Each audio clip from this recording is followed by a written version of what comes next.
નમસ્કાર, CB24 news સાથે હું રેશમા આપનું સ્વાગત કરું છું. જન્માષ્ટમી પર્વને આડે હવે થોડા જ કલાકો બાકી છે, ત્યારે જન્માષ્ટમી પર્વ ઉપર ભક્તોએ ઉત્સાહપૂર્વક તૈયારી શરૂ કરી લીધી છે. માખણ ચોર કહેવાતા કૃષ્ણની અલગ અલગ થીમ ઉપર વિશેષ શણગાર કરવામાં આવ્યો છે. આ વખતે ગોપીઓ જોડેથી માખણ ચોરી કરતા કૃષ્ણની થીમ ઉપર કરાયો છે વિશેષ શણગાર.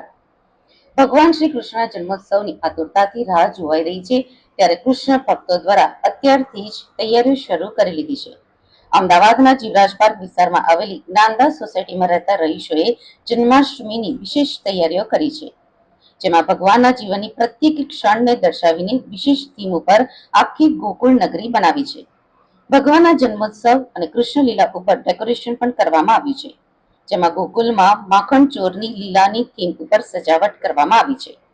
નગરીમાં ભગવાન શ્રી કૃષ્ણ, તેમની માતા યશોદા મૈયા અને તેમના પિતા સહિત ગોપીઓ અને ગોવાળિયાઓ બનાવવામાં આવ્યા છે. વિશેષ રીતે કૃષ્ણ ભગવાન માખણ ચોરી કરતા દર્શાવવામાં આવ્યા છે. ગોપીઓ જ્યારે માખણ લઈને જાય છે, ત્યારે કાનુડાએ માખણ લઈ લે છે, અને જો ગોપીઓ માખણ ના આપે તો મટકી ફોડતા ભગવાન શ્રી કૃષ્ણ દર્શાવ્યા છે. મેઘરજના ઉમા વિદ્યાલયના બાળકો દ્વારા રાસ ગરબા અને મટકી ફોડના પ્રોગ્રામ સાથે જન્માષ્ટમી મહોત્સવ ઉજવાયો છે. શ્રાવણ વદ આઠમના રોજ ભગવાન શ્રી કૃષ્ણ જન્મ્યા હતા.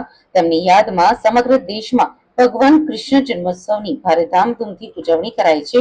ત્યારે મેઘરજની ઉમા વિદ્યાલયમાં શાળાના વિદ્યાર્થીઓ દ્વારા ભવ્ય રીતે જન્માષ્ટમીની ઉજવણી કરાઈ હતી.